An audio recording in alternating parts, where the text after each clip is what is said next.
Right sir, right sir. Sunil sir, आपने दो को तो सही सुना, शायद राशिद भाई को सुना होगा। आपने प्रेस कॉन्फ्रेंस देखी ही होगी, मुझे ऐसा लगता है कि हम लोग नजर तो रखना ही पड़ती है। तो है, भले ही उसको जोकर कहा जाए, कुछ कहा जाए, और मैंने जो कहा कि बिना तो दोनों के पत्ता हिल नहीं सकता। कुछ भी जो होता है वहीं से सारा कुछ संचालित होता है और सारा प्लानिंग के साथ होता है।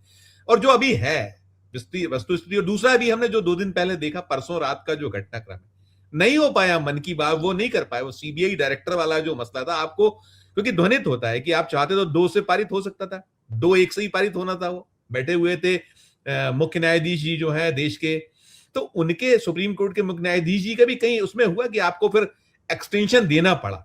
तो आपकी भद्द तो पिटी पिट रही, और आप एकमात्र शख्स है। और जो अभी कहा राजू जी ने कि हम देख रहे थे प्रेस कॉन्फ्रेंस की, देश के सबसे बड़े दल, प्रधानमंत्री पद के प्रत्याशी, सारा कुछ उसमें परिलक्षित था कि क्या भय, क्या है, डर क्या है। तो पूरे पर आपको इसको किस तरीके से किया जाए, ये ध्यान बांटना, काटना, और फिर इस तरीके से क्या ये अपना आप जो हित साधक हो पाएगा, आप इससे डिफेम कर पाइएगा और एक्सपोजर नहीं होगा, एक्सपोज नहीं हो गए आप ये जासूसी और तमाम, और आप पूरा का पूरा ब्यौरा किस तरीके से आप करा रहे हो कि उसमें वो सीआरपीएफ का लेटर भी और सारा कुछ जो अमित शाह का डिपार्टमेंट है, कैसे कैसे इसको करिएगा, देखिएगा सब पर आपका एक। धन्यवाद संजीव जी। भारतीय जनता पार्टी की सरकार ने आज एक बार फिर से स्वीकार कर लिया कि वो उसकी सरकार विफल है। वह अपनी विफलताओं का फिर एक उन्होंने एक उदाहरण प्रस्तुत किया। भारतीय जनता पार्टी सरकार में है, संबित पात्रा भारतीय जनता पार्टी जो सत्तारूढ़ दल है उसके प्रवक्ता है।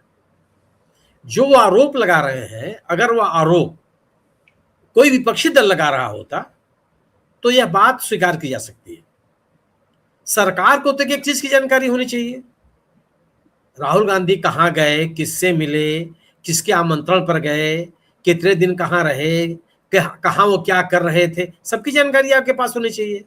वो यात्राएं बिना बताए कैसे हो सकती है? जब आप हवाई यात्रा करते हैं, एयरपोर्ट पे पहुंचते ही आपके सभी तथ्य सामने आ जाते हैं, आपके पूरा विवरण आ जाता है कि आप कौन है। और जब आप इमिग्रेशन में जाते हैं तो इमिग्रेशन में आपको भरना पड़ता है कि आप जा कहाँ रहे हैं। वो चेक करता है कि आपके पास उस देश का वीजा है या नहीं है। तो अगर इमिग्रेशन वाले को जानकारी हो गई कि ये फला व्यक्ति इस देश से बाहर जा रहा है, इस देश में जा रहा है, तो वह गोपनीय यात्रा तो और बिना बताए यात्रा तो नहीं हो सकती, उसको यह संज्ञा तो नहीं दिया जा सकता। और राहुल गांधी कोई ऐसे व्यक्ति तो है नहीं जिनका नाम अगर इमिग्रेशन वाला देखेगा तो पहचान नहीं पाएगा कि होंगे कोई साहब 140 करोड़ जनता में से कोई एक व्यक्ति है, क्या लेना लादना उससे।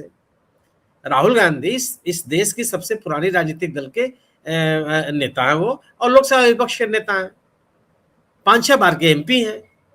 तो अनजान चेहरा तो नहीं है वो। और अगर वो अनजान है, इमिग्रेशन वाले उनको जान नहीं पा रहे हैं, तो भी सरकार की विफलता है कि सरकार का मुस्तैदी कैसी है कि आप कोई नेता विदेश चला जा रहा है और आपको जानकारी नहीं हो रही है। तो जो बिना बताए यात्रा के बात कही गई वो तो बेमानी है। आप किसको समझा रहे हैं? क्या कोई विदेश यात्रा बिना बताए हो सकती है? क्या बिना इमिग्रेशन के आप जा सकते हैं? बिना आपके पासपोर्ट पे डिपार्चर का मोहर लगे आप जहाज में बैठ सकते हैं? संभव ही नहीं है ये। तो आप ये जो बात कर रहे हैं वो गलत है। दूसरी चीज, आपका कहना है कि बिना सुरक्षा कर्मियों को बताए हो गए, तो ठीक है, वो राहुल गांधी जाने। अगर राहुल गांधी के ऊपर कोई सुरक्षा संबंधित समस्या विदेश के किसी कोने में होती है तो उसको भुगतेंगे राहुल गांधी। आप ठाट से कहिए कि साहब हम तो इनको पूरी सुरक्षा दिए हुए थे, ये हमारी सुरक्षा नहीं लेते तो हम क्या करें। आपको यह बताना पड़ेगा कि आपने उनको एसपीजी सुरक्षा वापस क्यों ले ली। अगर आप उनकी सुरक्षा को लेकर के इतने ही चिंतित हैं तो आपको यह पहले बताना होगा कि आपने एसपीजी की सुरक्षा जो पूर्व प्रधानमंत्रियों के बच्चों को मिलती रही है, और ये तो लीडर ऑफ द पोजीशन है, आपने क्यों ले लिया। एक ऐसा परिवार जिस परिवार से 2 प्रधानमंत्रियों की शहादत हुई, आपने उससे क्यों अगर आप राहुल गांधी या राहुल गांधी के जैसे कांग्रेस पार्टी के नेताओं की सुरक्षा को लेकर चिंतित है, चिंतित होने का कोई प्रमाण तो आपने दिया नहीं। जितना आप कम कर सकते थे सब आपने कम कर लिया। जितने जो कटौतियां कर सकते थी आपने उनको कर लिया। आपने उनको बेघर क्या कर दिया। पिछले लोकसभा में आपने उनका घर छीन लिया। वहां जिस समय उनकी सदस्यता गई थी, तत्काल कार्रवाई आपने किया, सदस्यता भी खत्म कर दी और सरकारी मकान भी आपने ले लिया। तो ये सुरक्षा को लेकर चिंतित होने वाली सरकारें नहीं करती। तो जो सुरक्षा की अवहेलना करने का आप आरोप लगा रहे हैं वो ढकोसला है आपका, वो आपका पाखंड है। अब आप रही बात, आप ये कह रहे हैं कि साहब हमने जो खर्चे निकाले हैं वह औसत करके निकाले हैं। किस आपको ये पता होना चाहिए कि राहुल गांधी ने अगर ओमान की यात्रा की, इटली की यात्रा की, ब्रिटेन की यात्रा की, तो वह सोफर ड्रिवन कार में चले या टैक्सी से चले, ये तक जानकारी होना चाहिए। दोनों के बीच का रास्ता क्यों निकाल रहे हैं आप? राहुल गांधी को सामान्य कमर्शियल फ्लाइट से इकोनॉमी क्लास में यात्रा करते हुए देश ने देखा है। सामान्य रूप से यात्रा करते हुए जहाजों में इस देश के नागरिकों ने कई बार देखा है। अपनी गाड़ी खुद चलाते हुए राहुल गांधी को सैकड़ों बार लोगों ने देखा है। ये तो कोई ऐसा तथ्य तो है नहीं जिसको बताने के लिए, जब वो चलेंगे तो सेफर ड्रिवन कार से ही चलेंगे। क्यों चलेंगे भाई? ये किससे बता दिया आपको? और आप बता दीजिए कि किस देश में कौन सी गाड़ी उन्होंने यूज की। और अगर आपको ये पता नहीं है और आप बता नहीं पा रहे हैं, तो आप इस देश के एक प्रमुख राजनेता की सुरक्षा को लेकर के चिंतित नहीं है। आप उसके प्रति लापरवाह बने हुए हैं। जिन जिन देशों में गए हैं राहुल गांधी, जिन देशों का आपने विवरण दिया, सभी देशों में भारतीय दूतावास है, हाई कमीशन है। क्या उनकी जिम्मेदारी नहीं बनती है कि जो लीडर ऑफ द अपोजिशन है लोकसभा में, उसका लीडर ऑफ द पोजीशन किसी ने स्वतः घोषित कर लिया अपने आप को? बाकायदा इसका कानून है, इस एक्ट के तहत तो इस पद का सृजन किया गया है। तो लीडर ऑफ द पोजीशन विदेश में है, आपके देश में, और हाई कमीशन को पता नहीं है कहां रह रहे हैं वो। आप निष्कर्ष निकाल ले रहे हैं साहब कि 7 स्टार होटल में रहे, 5 स्टार होटल में रहे या इकोनॉमी क्लास में रहे, हम नहीं बीच का कोई आपने उसका खर्चा क्यों निकाल लिया? आप साफ साफ बताइए कि किस होटल में रहे वो, और वो होटल किस कैटेगरी का है, उसका खर्चा कितना है। आपको ये पता होना चाहिए कि जिस होटल में रहे उसका भुगतान किसने किया। आप सवाल उठा रहे हैं कि वो 10 करोड़ रुपया उन्होंने, उनकी आमदनी हुई और 60 करोड़ रुपये उन्होंने खर्च किया। भाई पार्टी के नेता भी हैं वो। और राहुल गांधी के बारे में जो सार्वजनिक जानकारियां हैं कि वह किसी न किसी के बुलाने पे गए, उनके अपनी पार्टी के संगठन के लोग हैं वहां। जो सरकार, प्रधानमंत्री जो सरकारी पद है, उनकी यात्राओं का विवरण देने के लिए तैयार न हो कि उनके कितना खर्च हुआ और कितने लोगों के साथ गए, वो सरकार कह रही है कि नहीं, राहुल गांधी बिना बताए चले जा रहे हैं और उनके खर्चों के बारे में पता नहीं है। आप औसत निकाल रहे हैं लोगों का। आप सरकार में है, राहुल गांधी अगर आरोप लगावे तो बात समझ में आती है। मल्लिकार्जुन खड़गे साहब कोई आरोप लगावे तो बात समझ में आती है। विपक्ष नेता हैं, उनके पास सूचनाओं का कोई स्रोत नहीं है। सरकार बताएगी तो जानेंगे। आपने सुनी सर, ये भी देखा उन्होंने इसमें एक कहीं धमकी भी दी है, चेतावनी, हम अब इसमें और बड़े बड़े खुलासे करेंगे। करिए, आप राहुल गांधी ने कब मना किया कि मत कीजिए? कांग्रेस ने कब मना किया कि मत कीजिए? आप किसने रोका है आपको? 12 साल से आप सत्ता में हैं, किसी ने मना किया क्या? राहुल गांधी ने हाथ जोड़ के कहा क्या कि नहीं नहीं नहीं मेरे बारे में बताइए आप? कांग्रेस ने कहा कि नहीं भाई मेरे नेता के बारे में इस तरह की बात मत कीजिए। राहुल गांधी ने इस सरकार के खिलाफ जो आक्रामकता पहले दिन से अख्तियार की है, वो आज तक बनाए हुए हैं। वो आज जो जिस किसी भी सब में संसद या संसद के बाहर बैठकों में या चयन समितियों की बैठकों में राहुल गांधी के आक्रामकता में तो कोई अंतर नहीं पड़ा। किसने मना किया? आप किसको धमकी दे रहे हैं आप? और इसका संदेश क्या गया? अभी अभी भारतीय जनता पार्टी के फेसबुक पेज पे जाकर के मैंने देखा कि ये जो संबित पात्रा साहब ने जो प्रेस कॉन्फ्रेंस की है, उसके बारे में जनता की राय क्या है? मैंने भी देखा। मैं जाके देखा हूं। और अभी जब आपसे मैं बात कर रहा हूं, उसके थोड़ी देर 5 मिनट पहले देखा मैंने। कुल जो है लगभग 3000 लोगों ने उसको देखा है और उसमें से लगभग 2000 लोगों ने प्रतिक्रिया दी है। संजीव जी, मैं अपने दर्शकों से आग्रह करता हूं कि उन प्रतिक्रियाओं को पढ़ लीजिए आप। जी जी जी, किस तरह की प्रतिक्रिया लोग दे रहे हैं इस पूरे के पूरे आरोपों को लेकर के।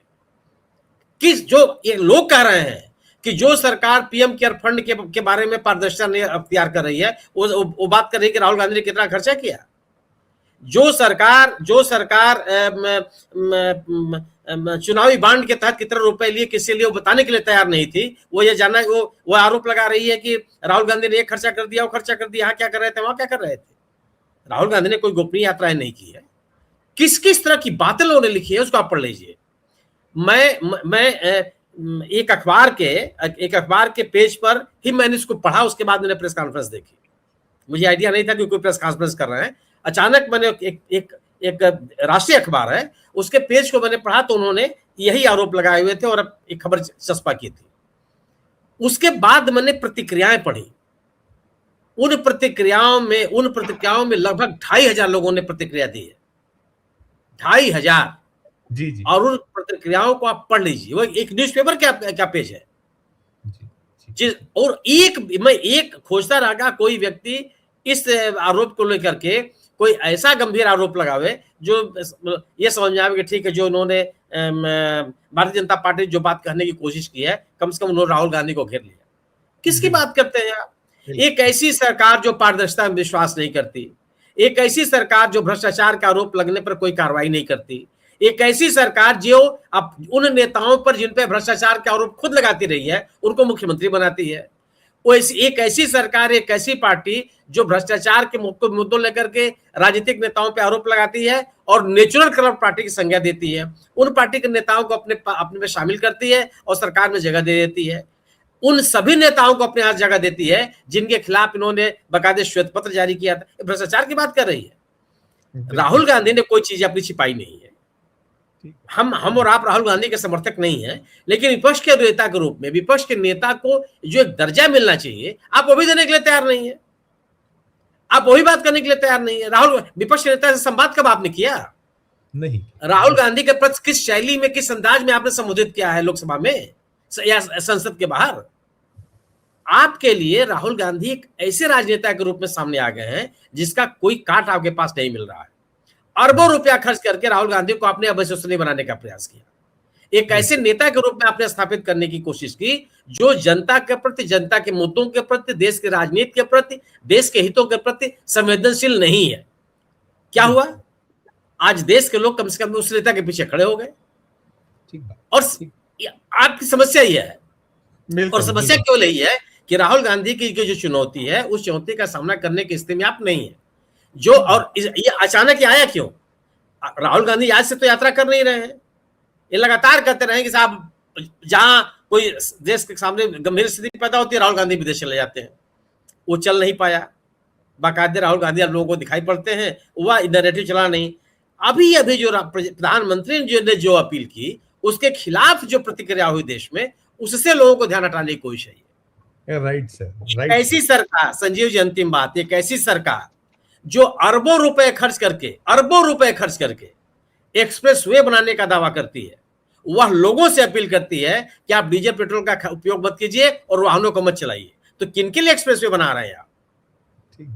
अगर गाड़ियां नहीं चलेंगी तो एक्सप्रेस वे किसके लिए आपने बनाया और क्यों बनाया है आपने? बिल्कुल वो उनके साथ एक्सपोज हो गया जी।